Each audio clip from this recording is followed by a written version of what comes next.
YouTube Ozzy going. The Goat House is back. The first game of 2022 is in the books. The Bills live up to the hype, dominate the defending Super Bowl champion Rams. The Rams, some legitimate concerns out there, or are they overreactions? It's just week one. We're going to talk about all of it. I got some key moments of the game, in my opinion. I'm going to talk about Bills takeaways and then Rams takeaways. We're going to break it all down. Excited to change kind of the graphics, the format of this Thursday Night Football recap a little bit. So excited about it. Yesterday's video, I was rocking the Bills and the Rams chain. Today, of course, I only got to rock the Bills helmet here. That's all I need from the GLD shop. They got some sick stuff there. We have a code GOAT. There's a link down below. They're supplying prizes for our Picks League and a giveaway. Link down below, pin in the comments for anything you're looking for. I'm just really excited to get into this recap, these takeaways here. Our Twitter, a lot of the takeaways and thoughts are, I'm saying them live during every NFL game. We did it last night. We have a lot of news and rumors and more too, but constant action throughout last night's game and again, every game going forward. So follow us there. You're missing out if you're not following us. Key moments. Talk about some key moments of the game. Of the 31-10 final from the Bills. Starting with the coin toss, which nobody's going to talk about really but me. I'm going to make a big deal about the coin toss, of course. The Rams defer. They win the toss. They defer it. I do like deferring quite a bit. I think this game, though, and I guess it's easier to say now, but when I heard before the game started, I was like, I was questioning a little bit. With the Bills, how tough of an offense it is to stop, to game plan for, to deal with. You don't want them to start hot. You don't want them to get on the board first and you lose momentum. It's exactly what happened. Coming off winning the Super Bowl at home against a top offense, I want the ball first. Maybe that's just my opinion, and the Bills went down there. They started hot. They went down there and worked the field and scored a beautiful play design, play call on that play action. Ended up being to a wide open Gabe Davis. It was just all schemed up there. And they get a touchdown right off the bat. There ended up being a turnover fest. 7 total turnovers. Pretty sloppy. It is the first game of the year, but it is 2 top-tier teams. I think it started with that McKenzie. He was kind of losing the ball there. Ended up being an interception, which is not really on Josh Allen at all. Just not a great moment for Isaiah McKenzie. Somebody did some things there you don't want to see a receiver do, but the Rams make a big play, and McKenzie later scores. But that kind of started things, and it felt like why that's a key moment is because it felt like the Bills were really gonna. It could have been the 31-10 looking game, not exact score, but that big of a lead earlier, a lot earlier. But that kind of had a kind of a trickling effect there. James Cook fumbled his first NFL carry. Don't think he touched the ball after that. That's a little tough. Still believe in the guy, of course. But yeah, 7 total turnovers, a little messy. The Bills had 7 sacks. 7 sacks. Everyone knows. Even if you don't know football, you probably know that's a lot.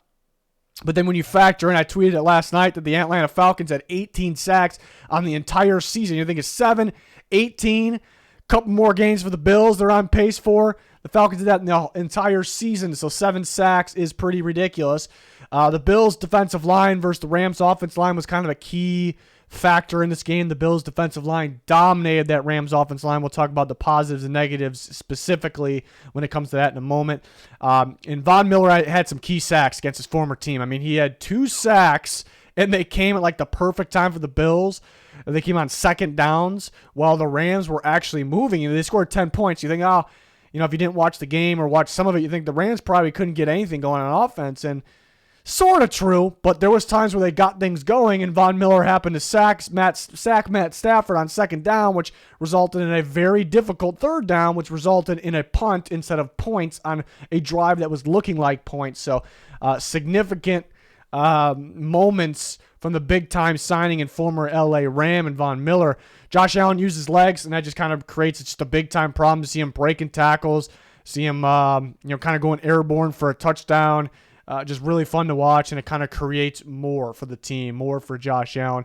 Something interesting. The Rams kind of had a one-man running back group there with Darrell Henderson, Akers, maybe not 100%. Kyron Williams got hurt right away. So Darrell Henderson, who's a solid back, especially was considered a backup and considered a very good backup, but not really considered like a full load every down back, and he kind of had to be that last night. So that kind of, and he was solid, but that kind of threw off the Rams a little bit. Diggs versus Ramsey was just one-sided, kind of like the Bills D-line versus Rams O-line. Diggs was just I don't think I think people realize he's very good. He was very good, and then he beat up Ramsey, and that's very good. But Diggs was ridiculous last night. I mean, you see the difference in, I mean, you could just the top tier of receiver he is. The things that he has that other receivers just don't. You can kind of just see it on display last night. And he beat up Ramsey real good. He beat him up real good. He got people ripping Ramsey last night and this morning. And the Bills save the deep ball, and they unleashed the deep ball to put the game away. That was a key thing there. Was pretty cool, how they did it. And we'll break down specifics now from each team. So the Bills takeaways, see some positives, negatives. It was an elite defensive line outing. They had 7 sacks. We talked about that, how ridiculous that is. And it's crazy because I talked about it all offseason because the Bills, they always got pressure on the quarterback. The last few years, they had a pretty good D-line in terms of getting pressure, but they could never get the quarterback, the actual sack, and get the quarterback down in the key moment. They sure did that last night. They sure did that with Von Miller starts it, obviously, but with AJ Epinesa, Jordan Phillips, guys like that. So it was a very elite defensive line outing. Von Miller, we talked about the key 2 sacks. I mean, how big those 2 sacks were. The Rams were moving. They were at midfield, and he stopped the drive with both the sacks were on second down. They made a difficult third down. He had a 46.7% pass rush win rate, which is pretty absurd. Myles Garrett finished first on the year last year at 28. Now, is Von Miller... I guess he's on pace for 46.7. Of course, it's going to go down for the rest of the year, but kind of give you a comparison there. It's pretty insane. So he had his way with this former team, that offensive line, and it's crazy because Von Miller was great prospect coming in out of Texas A&M. He was elite for the Broncos. I mean, he was a Super Bowl MVP, and then there was some injuries in there, and it kind of felt like, all right, like he's still very good, but maybe he's starting to decline. Fade away a little bit, even though he's still very good. Then he gets straight to the Rams, and he helps them win a Super Bowl. He looks like, okay, he's that's still that Von Miller. That's still the elite Von Miller. He signs with the Bills, and we're one game in. It's only 1 game in, but it's like, man, this guy is as good as he's ever been right now. So I mean, just those sacks were key, so key. People know he was good. People know he got after the quarterback, but I don't know if we're talking enough about how key those sacks were. Jordan Phillips is back, and he's good. I mean, when he left the Bills, it was kind of like, it was probably a scheme thing because he got so many sacks, and he went to the Cardinals, and he just wasn't that good, and the Bills get him kind of dirt cheap now, and he's good, though. I mean, you see the moves, the spin moves, I should say, and how he beats the offensive lineman. You see a combination of athleticism and power. So he got good pressure. He got the quarterback, got after the quarterback. Interior pressure is key. I mean, you can have Von Miller out there all day, which he was arguably the MVP, the defensive MVP, Von Miller, that is, of the game. But you got to have some interior pressure as well. AJ Epinesa was solid, too, kind of stood out. Greg Russo made some plays. He almost had an interception, too. Boogie Basham had a ridiculous play. Ended up being an interception. The Bills got guys. They got some guys out there. They got some ball players on that defensive line. Pretty entertaining. Elite zone coverage. I mean, very well could put that in here too. Very, very well called game by Leslie Frazier. For sure. They kind of made a statement that this team's going to be a high-profile zone defense once again. Based on what I watch, and I watch every snap like a lot of you out there, I saw a lot of cover 2, which I'm usually not a big fan of cover 2, that much cover 2, but when you have an elite safety duo, I am a big fan of the cover 2 because you got the safeties capable of covering kind of 50% of the field each there, and the Bills have that, and they don't even have Tre'Davious White in there yet. And then I saw quite a bit of cover 3, which also makes sense. It starts with the Bills safeties. The cover 3 makes sense because Micah Hyde is very good in the back end, having a third of the field. That safety that has a third of the field. And Jordan Poyer is pretty solid, even though they're good as split safeties. He's pretty solid coming up and attacking underneath, which comes into play in a cover 3, kind of that buzz, strong safety there. So I saw him, and then we saw some 2-man under. So if you want to mix some man coverage, because you don't want to be only a zone team, you want to mix in some 2-man under, which is very good with pairing with cover 2 because they kind of, it's hard for quarterbacks. Like, which one are they in? They in 2-man under? Or they, because the safeties still have 50-50 help over the top, but the corners are going to stick with them a little bit longer. Their man coverage and not cover 2, only the flat. So it kind of mixes well with, and it really throws off the quarterback. So really good at zone coverage, high profile zone coverage defense again. But I like the mixing in some of the man coverage. So well coached game from Leslie Frazier, of course. which was all year last year, except for the Chiefs game. Maybe in the playoffs, the Chiefs are a different animal on offense, especially in the playoffs. We're getting off topic. Yeah, and that kind of goes into the young cornerbacks. Impressed a bit because there's no Tre'Davious White. Benford had to play a bit. Dane Jackson had an interception. You got Elam out there as well. They held their own. They did a good job. They pretty much locked everyone down with Cooper Kupp. But it's tough because you can't say it's really anyone's fault when Cooper Kupp just instantly reads his own coverage and finds the open gap. It's not like it's man coverage and somebody just got absolutely torched by him. It was mainly, I remember, I'm sure he won on man coverage more than once, but I just remember one where he really beat, Bills defender on man coverage, just won. It was mainly just zone coverage. So it's really no one's fault there. So I was impressed with the young corners and what they were asked to do. It helps that they have a very good group around them, pass rush, safeties, linebackers too. Matt Milano was flying around the field. Edmonds ended up racking up some tackles. He had one bad moment where he hit his own teammate, but those guys were flying around the football field for sure. So more positives that aren't even listed. Josh Allen being a dominant, dual threat. It's mainly he just gets in the defense's heads and defense coordinators' heads because, how do we stop this? He can do so much. He made some good throws on the run, slinging it downfield. I like that. Part of the game plan and play calling, it was great too. That's a big positive because they're without Brian Daboll, and you're kind of wondering what's going to be like. Ken Dorsey and can Josh Allen take more control? And they did that. And I love the game plan of coming out and controlling the clock and keeping underneath. Okay, run. We'll run the ball. We'll put Josh Allen in a position to run or scramble, and then we'll throw the ball underneath. We'll get the slants, the digs. There was a couple key ones early. Some play action, scheme a guy wide open, not too far down the field, and then kind of build that up, manage the clock some more, and then, all right, now when we need it, boom, unleash it. Make them play up, unleash the deep ball. They did a great job. And Josh Allen did a great job all that, hitting those deep balls late, throwing on the run, using his legs. But early, being patient. Maybe that was a little bit of a problem with Josh Allen in the past. Not that there really was major problems, but don't be the hero. Be patient. Stick to the game plan. Do you. Be you. And he did that. He did a great job there. And just being the problem that he is. He's just so fun to watch. And leading the team in rushing, just a big problem. That's what he is. He was a problem. Was he the best player on the field? You can definitely debate that and say that he was, just because. Well, he's a quarterback. He was pretty dominant, but he's a problem. That's mainly why, as well. Stephon Diggs is absolutely dominant. Absolutely dominant. Elite receiver. There's a lot of people. Probably most people out there are probably like borderline. Is he great or is he elite? Maybe a lot of people are like, he's great. He's not elite. I'd say he's elite. I've probably been saying that, but then you look at a game like this and what he's able to do against Jalen. We got people bashing Jalen Ramsey and saying he is not the best cornerback in football because one game against Stephon Diggs. That's how good Stephon Diggs was last night. In sync with Josh Allen. So good with Josh Allen. There's such a great duo. You see him underneath a couple slants in traffic, making people miss. There was a ball early. It was on third down. It was early in the game.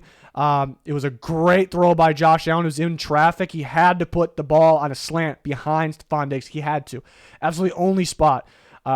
Perfect throw. But that doesn't mean it's an easy catch. It is a very difficult catch. You have the ridiculous reaction. You see Diggs do it. You see it. You get it. You see him do it on the back shoulder. You see him get Ramsey. Ramsey's talking a little bit of shit and gets him downfield. Gives him one of these, So Diggs he's ridiculous. And you see the difference between like him and Kupp and not between the two of them, but then the rest of the receivers, I'd say. So, I'm trying to think who was like the MVP of this game. Von Miller was so key at getting pressure and getting 2 sacks at the key moments to slow down the Rams offense and getting the rest of the D-line going. Like, all right, this is the Bills defensive line. This is what it's going to be. So that would be a reason for Von Miller. Josh Allen, because overall, he's the biggest problem on the field. He's the best player on the field overall and what he can do and how he leads the game and what he did on the field. And Diggs, though, man, Diggs was something. I could definitely argue Diggs, what he did to Jalen Ramsey last night and how effective he was everywhere on the field. I can argue all three of those guys. We talked about the game plan and play calling was ridiculous.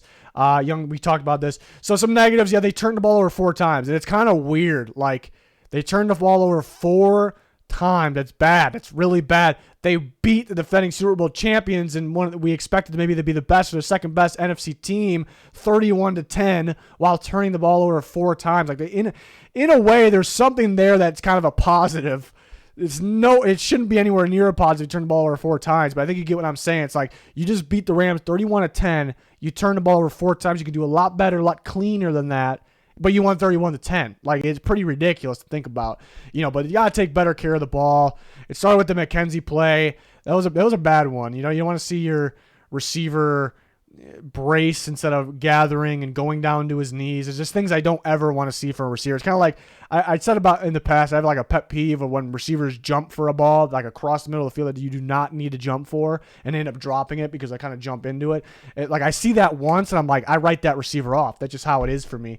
So there were some things in there that I didn't really like. Not that he did the jumping thing, but they end up making up for it, scoring a touchdown later. But the turnovers, Cook's got to take care of the ball. In the stat watch, feel bad for the stat watchers that didn't get to watch the game. You look at it and be like, Josh Allen had 2 interceptions. Maybe he's not that good. There's some stat watchers out there doing that. I feel real bad for those people. And that's why you can't base things off a stat. One of them we put on Josh Allen. It wasn't the end of the world. He probably should have thrown the ball mainly earlier, but could have led Crowder a little bit more. Crowder could have, maybe he was supposed to stop. Really don't know. But yeah. Josh Allen, great game. Feel bad for the stat watchers there. Consistency from the running backs not named Singletary. Moss had a couple moments where I was like, maybe he's a little quicker. Singletary was solid. But yeah, no one out. And Cook only had the 1 carry and he fumbled. I'm not really worried going forward, but I wish there was a little bit more consistency. But I guess they didn't really need it. It's not a big negative. And receivers outside of Diggs started a little bit slow. And then we'll have the lazy take in here maybe that'll say, well, Gabe Davis scored the first touchdown. I mean, that was all schemed up. It was all schemed up. Anybody's grandmother might have scored on that one.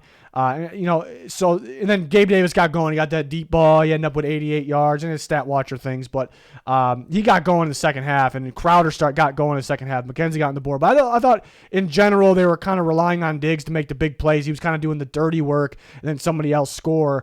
Perfect world. Gabe Davis got out of his breaks a little bit better. McKenzie needs to not do whatever he did on the interception. Crowder was impressive. He had a 3rd down conversion where he caught it and he had instant reactions, awareness to get in between defenders. It was pretty tough to do. So they all got going though in the second half. It's just something I noticed in the first half, even though Davis had stats and a touchdown.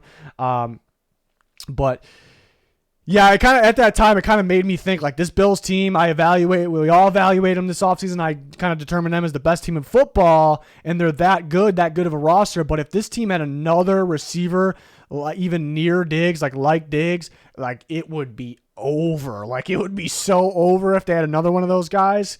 Because even though I'm a believer in Gabe Davis, he's getting better. He's easily their number 2. He's worth it. He's, impressive. I think there is a bigger drop off than people think from Diggs to Davis. Maybe it's more of Diggs' special. I think that, but so maybe a little bit of relying on him a little early too, kind of doing the dirty work, but not too many. Just really the turnovers were the negative. That's really the only negative there, like the one that was kind of big. And then to the Rams takeaways, a lot more negatives and positives. Cooper Kupp was still Cooper Kupp. Why he's as good as he is because. For multiple reasons, but mainly because his brains, he's so smart, can read zone coverage, can on the fly, can get open pretty damn easily. And a lot of relying on him from the Rams, and we'll talk about that in a little bit. Interior defensive line led by Aaron Donald wasn't spectacular. We've seen it be better, but it was solid. They got interior pressure. They were working those guys in there.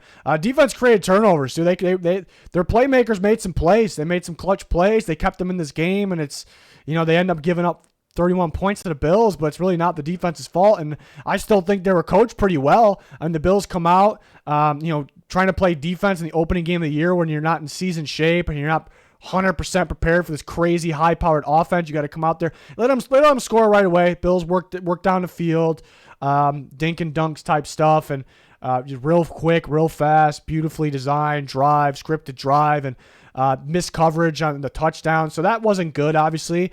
But and then the Bills come out and kind of doing a little bit more of that. Like we're gonna manage, we're gonna dominate. They made a statement early, the Bills, like we're gonna dominate this time of possession, control this game, and not have to use our deep ball. And in a way, they kind of did some of those things. But I thought the Rams adjusted where they didn't. The Bills really didn't end up dominating the time of possession. And because the adjustments, Raheem Morris made were like what the Bills wanted him to do earlier was, all right, they're kind of dinking and dunking. Josh Allen's running. Let's bring everybody up. And then that's where the Bills are going to be like, bam, we're going downfield. The Rams didn't do that. They found they found alternatives to deal with that. Later in the game, it eventually happened, which we knew was going to happen. The Bills were able to go deep, But either the Rams made adjustments, kind of blitzing guys on the inside, Bobby Wagner, but while keeping some guys back and to create some turnovers. See Troy Hill making a big play there. So I thought that was good adjustments really by Raheem Morris, even though people probably won't talk about that. Negatives, yeah, Stafford wasn't right, was off target, 3 interceptions. Just doesn't seem right with that elbow, perhaps. Maybe it's an overreaction just because he had a bad game. He threw quite a bit of interceptions last year. At the end of the day, it didn't end up mattering that much. So I guess it's a wait and see there. My biggest problem, the biggest negative, was he kind of needs somebody to be wide in that game. It looks like he needs somebody to be wide open. He needs Cooper Kupp to find the open zone in the zone coverage to make the throw to him. Allen Robinson, we know, isn't a big separator, but you got to give him some opportunities, and Stafford was not doing that. He's only giving guys opportunity if they're wide the hell open, and that's the worst part. Not even the 3 interceptions. The 3 interceptions follow that, right? And then maybe his injury creates a lot of things too. So kind of a wait and see. But the big bad is that he acted like I'm not going to throw the damn ball unless my guy is wide the hell open. And we actually saw that in the regular season last year. He insists on Cooper Kupp, kind of got away with it. And usually when guys do play like that, they don't throw interceptions. They don't throw interceptions. They're just very underwhelming. And but on top of it, he threw the 3 interceptions. So the more I talk about it, the more brutal it was, but it was only the first game, so we're not going to sit here and say, which I hate when people do, Stafford did that in this game, he's going to do it next game, he's going to do it the next game after. Like, no, we're not going to do that here. But it's something to monitor. It's something that's a little concerning. Receivers not named Kupp were a little disappointing with the separation. I wish Stafford would have given him a little bit more of a shot like we talked about. Allen Robinson, you almost forgot he was out there, which some of it possibly on Stafford as well, but you would like for him to separate more. Kupp had to carry that receiver group. Can't let that happen. Limited to 1 running back, which is not the Rams game at all. Obviously, they're not thrilled with Akers and where he's at with his health, and Kyren Williams got hurt. So, it's not really their fault. It's not really the Rams' fault. It's just tough. It's going to, you could almost say it's a positive, like once they're full strength, not just Stafford with his elbow or whatever, but they're having their running back committee of running backs out there. They're going to be better. I didn't think Henderson was solid given what he had to do. I thought he was all right. 0 edge presence. Didn't even know those guys existed out there. They got pressure here and there at the end of the first half, but that was all interior defensive line and blitz dial up or 2. The interior guy, the exterior, the edge guys, you didn't even know they existed. And that's not good. There was some times where Josh Allen was able to run, like Aaron Donald gets the pressure on the inside.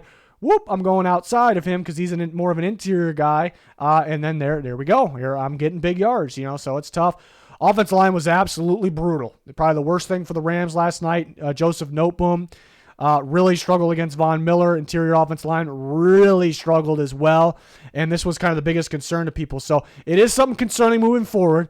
It's something we're gonna watch. We're gonna monitor here. How will it be? It could be an overreaction to say they will continue to be awful during the rest of the year. It definitely could be possible. They could struggle against good competition the whole year. It's possible, but going against a very good defensive line now. Von Miller, Joseph Noteboom, full-time starter now, first time doing that. Some new guys across the offensive line. It kind of makes sense that there'd be an adjustment period.